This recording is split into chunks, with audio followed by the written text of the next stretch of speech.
The wait is over. Dive into Audible's most anticipated collection, The Best of 2025, featuring top audiobooks, podcasts, and originals across all genres. Our editors have carefully curated this year's must-listens, from brilliant hidden gems to the buzziest new releases. Every title in this collection has earned its spot. This is your go-to for the absolute best in 2025 audio entertainment. Whether you love thrillers, romance, or nonfiction, your next favorite listen awaits. Discover why there's more to imagine when you listen at audible.com/bestoftheyear. Wherever you go, whatever they get into, from chill time to everyday adventures, protect your dog from parasites with Credelio Quattro. For full safety information, side effects, and warnings, visit CredelioQuattroLabel.com. Consult your vet or call 1-888-545-5973. Ask your vet for Credelio Quattro and visit QuattroDog.com.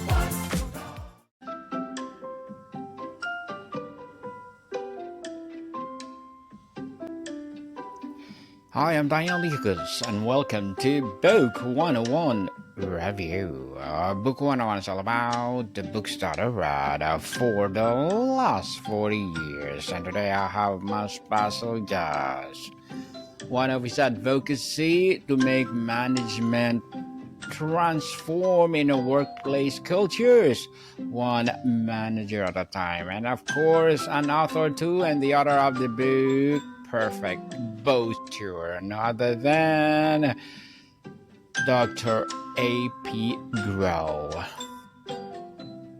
Hello, and thank you for having me on your show. Welcome, Dr. Grow on Book 101 Review, and can you please introduce more about yourself that I Sure. missed? Well, as your introduction said, I'm involved in management consulting. I do a lot of writing and speaking on the topic, and been doing that for about 30 years. But those many years ago, what got me interested in this is I was teaching a communication seminar, and I was traveling around the country doing that. And as is common in a lot of these types of seminars, there'll be a section in there about communicating with difficult people. And almost every time, in every place, in every city, when I would get to this section, somebody would timidly raise their hand in the audience and say, well, what if the difficult person is your boss? And without fail, whenever that question came up, the room would come alive with some energy there and wanting to know the answers to that. And I got to admit, I had some maybe less than stellar bosses myself in the past, and I thought I was the only one. I didn't think that was a common thing until I had that experience over and over again. So I thought maybe it's time to look into that, and so I did. I just at the time created a website. I was just directing people to go there and tell me about your bad management stories, and people had all kinds of stories, but they shook out to about 5 common threads. And that actually became the foundation for my first book, How to Not Suck as a Manager, which did really well in the marketplace. But honestly, the bar for that is kind of low. I mean, just don't suck, right? That would be great. So we needed something a little higher level. And after a few more books came down the road, we did that. And to my current book, Perfect Posture, the framework for elite managers. And that's where we're at now. Yes, and thank you so much for sharing your knowledge and wisdom to the world, Dr. Grow. Thank you, and hoping for more and more empowering books like this to come. Let's start with the title. Posture is a clever play on words. How do you define it, and how we separate perfect posture from just being a good manager? Right. Well, a backstory on the title. I was in a cheesecake factory with my family. Part of my family is currently living in Boston right now. And we were just playing with these words. Like, I wanted something that indicated more than just good, honestly, and what could be better than good than perfect. But many of us had, family at home that would tell us, sit up straight. I need your posture matters. Well, here we thought, well, why not call it posture? So you're right, it is a play on words. And I'll credit my daughter Gloria for saying that as we were dining there in the restaurant. It just seemed to have a right ring to it. And in the framework that the research I've done came up with, anything you could say about not just good, but great management comes down to three areas.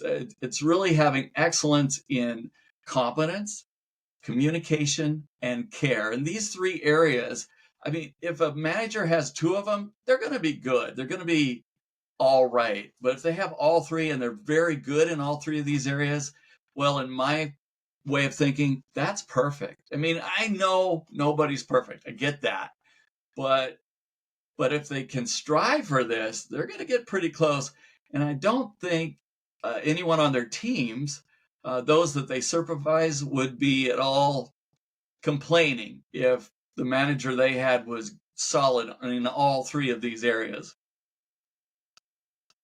And Dr. Grow, what is the central problem or gap in modern management that you wrote this book to solve? Right. Well, I see a lot of managers who are new, right? And they come anxious to do the work, really don't have a system to go from. They're often maybe just doing what they saw at home, the leaders they may have had at home, the parents or others, and they would follow that example. And that might work at home, but usually doesn't translate well to the workplace. I also saw a lot of managers who were struggling. Maybe they had one particular team member who, well, was more of they weren't particularly a team player. They were more a team member who wanted to give challenges to the boss. And a third category of people who were experienced in the work, but still they had no formal training. And we know, even if they have formal training, that doesn't necessarily mean that they're going to be good at the work. Maybe they were great as an individual contributor, and somebody said, you know what, since you're really good at doing this, let's put you in charge of the team who does that. And as we all know, the two sets of skills needed for those things are different. So the idea behind the book is to help these individuals who find themselves in these categories, new to the work, struggling in the work, or they're just looking for a framework upon which they can base their work. This answers that question for them. So many people are being thrown into management pools without their floaties. And I like to think this book will help them through that. Well, interesting. Dr. Grow, your book promises a framework. Can you walk us through the core pillars or components that make up this structure for elite management? Sure thing. I found that no matter what skill you can talk about with respect to quality management, that each one of them is going to fall into one of three categories. It'll be a matter of competence, which can be divided into a couple areas, the functional skills as well as the technical skills. Technical skills being the knowledge that would be required in the specific job they have. But how to oversee a daycare is going to vary quite a lot from the skills needed to manage a cement factory, for example.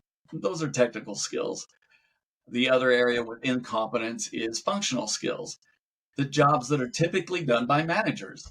And that would involve reporting or communication, maybe helping a individual improve or just change something that's happening, taking care of meetings, handling meetings more effectively. This is all competence related, and that's the first of the three legs in this model.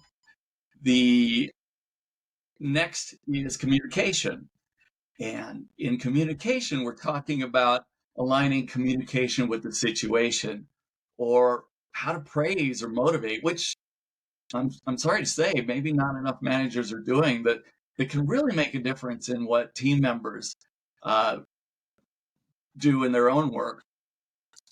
Facilitating course corrections can also fall into this category. Now, granted, some of these are going to be overlapping. It doesn't take just communication to help a person improve. It also takes some care. But that's just one example. And then we get into the third leg of the model, which is having that care.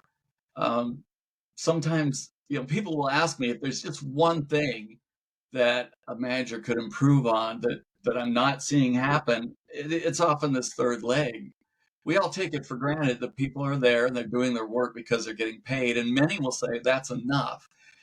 But I'll challenge people who say that to try just a little bit more care in their work. A simple please and thank you, common courtesy, and Simon Sinek talks about this as well, can go a long ways. And certainly as a team member, we would all appreciate just a little bit of common courtesy. Yes, we are there, we're getting paid, and I appreciate that people are getting paid for their work.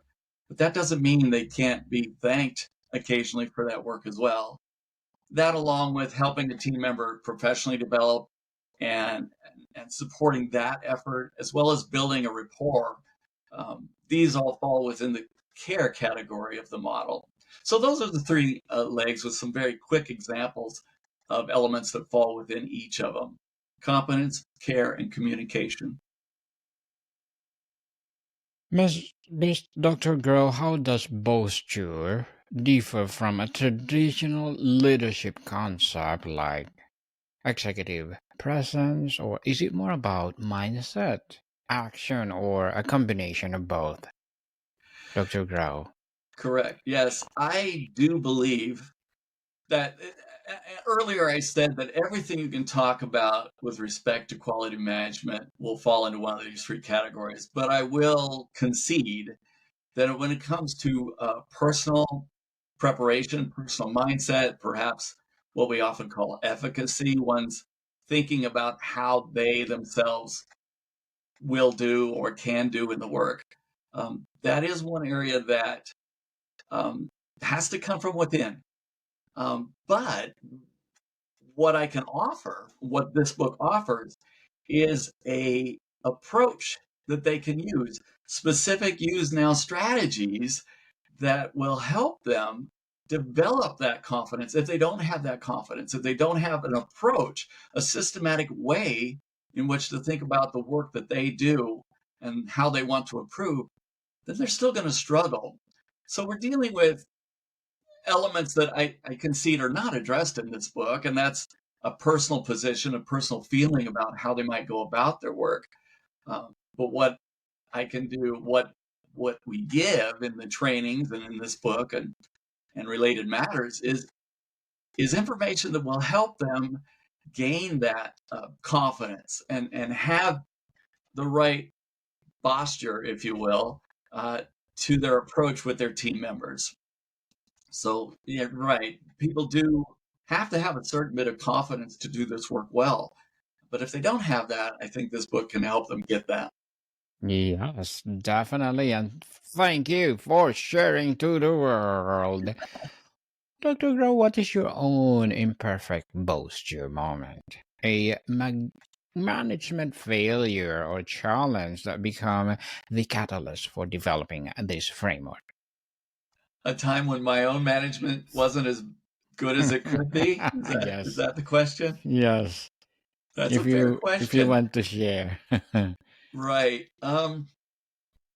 It was early in my career. I mean, there's been plenty, but one that comes to mind early in my career, I was working with a team member who wasn't doing quite as well as we needed them to. In fact, other team members were coming to me and kind of talking about that. And in confidence, this individual had told me that they were planning on moving on, and that's probably why they weren't paying as much attention to the work as they needed to. And it's kind of serious. So I don't mean to smile or joke about this at all. In that time frame, I let that information out to another team member, that really this issue will resolve itself. They'll be moving on soon. So I don't think we need to make a big deal of it. Well, that was not my place to say. And that falls within the communication and also the care piece of the framework. I should have been thinking about the privacy of that team member. I should have been thinking about what's appropriate to say and not say. And though it was true that the issue would resolve itself within the week, I should not have been sharing that information with others. And so that was an early lesson in my career. And to the credit of that team member, they came back to me rather quickly to point that out. Like, what on earth? Why did you tell other people that? And I had no good response. All I could do was wholeheartedly apologize and let that individual know that of my disappointment myself for doing that and ask their forgiveness for that. Dr. Grow, as an author, what are your short-term and long-term goals? My short-term and long-term goals. Well, I think that long-term, I'll just say this, I would love to rid the world of bad management stories. Now, maybe that's an impossible dream, but I'm not going to stop. And even if people told me to, I wouldn't, because I understand how important it is. Now, the more positive side of this is I would like to help organizations around the world. I intend to help organizations around the world put in place frameworks for their own managers so that they're not putting people in place to oversee others without a solid framework with which to work from. That they don't, as I said earlier, put them in leadership roles without leadership floaties, if you will. And so long term, I would just like to see more and more organizations provide even this most basic way of thinking about how to supervise others. In the short term, I'd like to see this book sell millions. All right. Yes. Why mince words? I love to see millions of copies of this book, whether it's the hard copy, the Audible version, or a Kindle version, in the hands of managers around the world. And for those who want more, there's a course available. Also, of course, small group coaching that I do.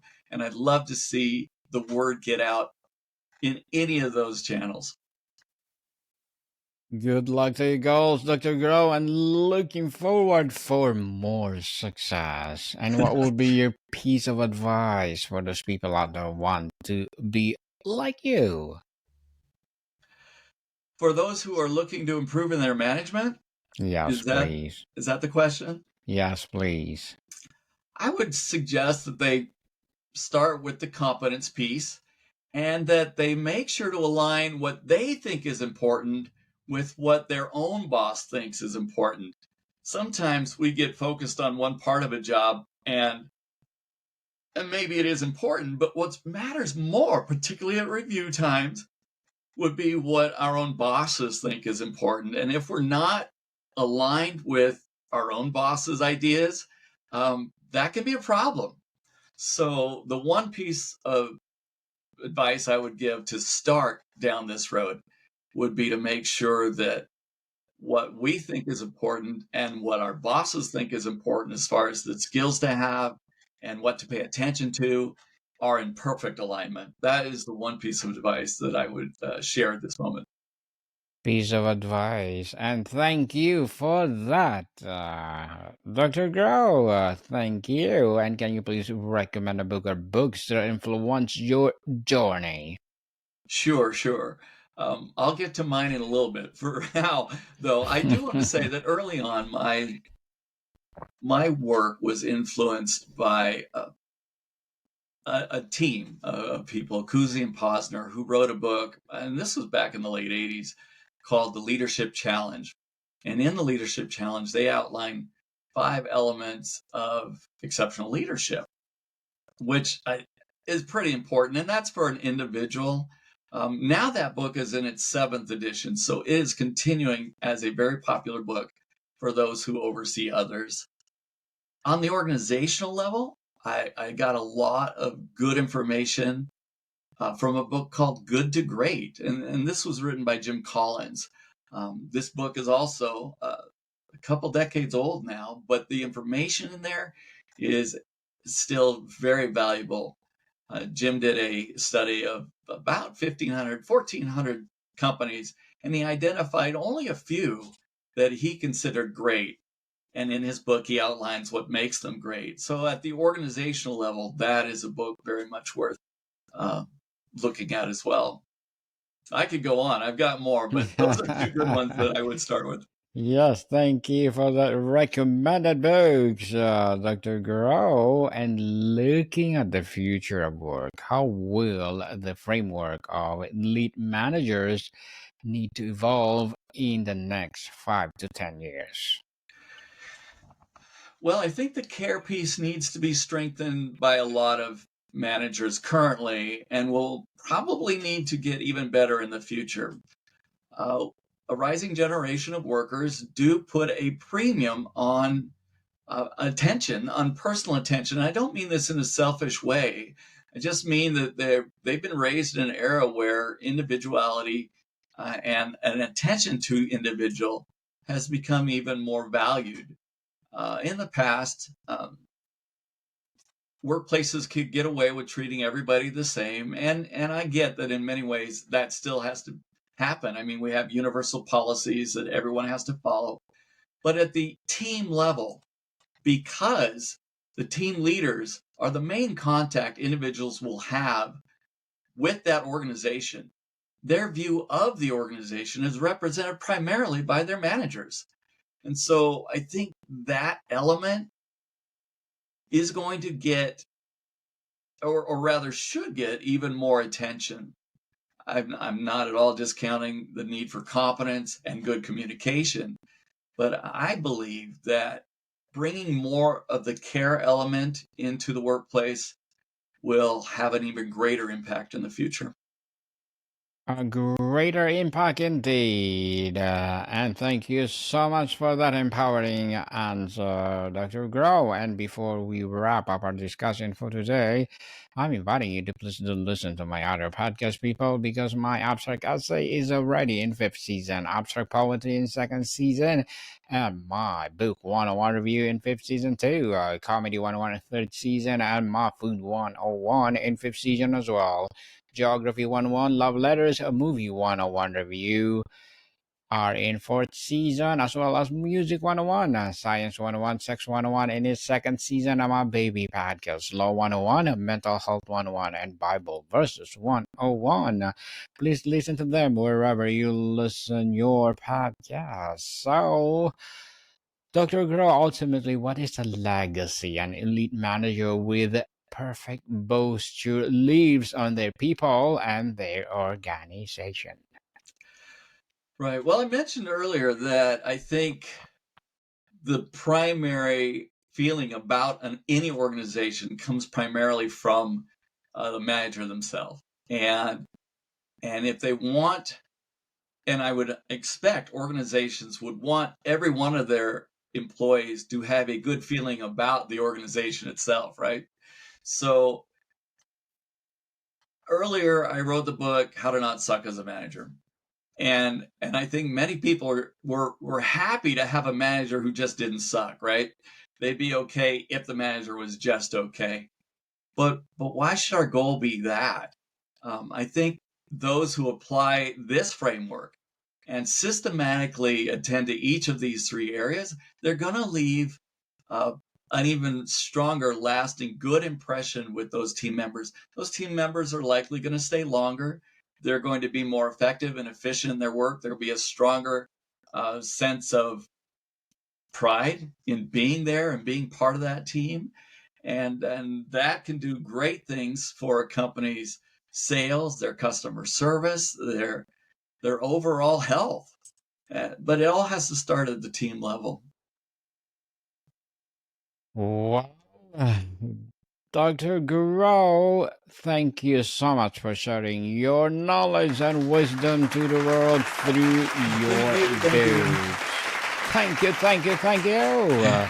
And so, can you please invite our listeners to support your books, your advocacy, or whatever projects that we are doing right now? Sure. Thank you for that invitation. I definitely want to make sure everybody knows that although the products are available on the internet, the perhaps the best spot to go for them would be my own website, apgrow.com/store. And the reason I recommend that is because the price that we offer for the Audible book and for the ebook are half what you'll find elsewhere. And I can also offer an infographic that would come with either product that is purchased, as well as a free copy of the Audible book, Change or Go, how to stop non-team player behavior from in the workplace. And the reason I offered that one as the second bonus, is because that is one of the challenges that many managers struggle with the most. So I want to share information about that. So the website, apgrow.com/store. All the information's there. And thank you again for letting me share that information with your audience. Definitely, yes, people, let's support Dr. AP Grow, because if you support him, for sure, more and more empowering books like this to come. So, Dr. Grow, thank you so much for your time.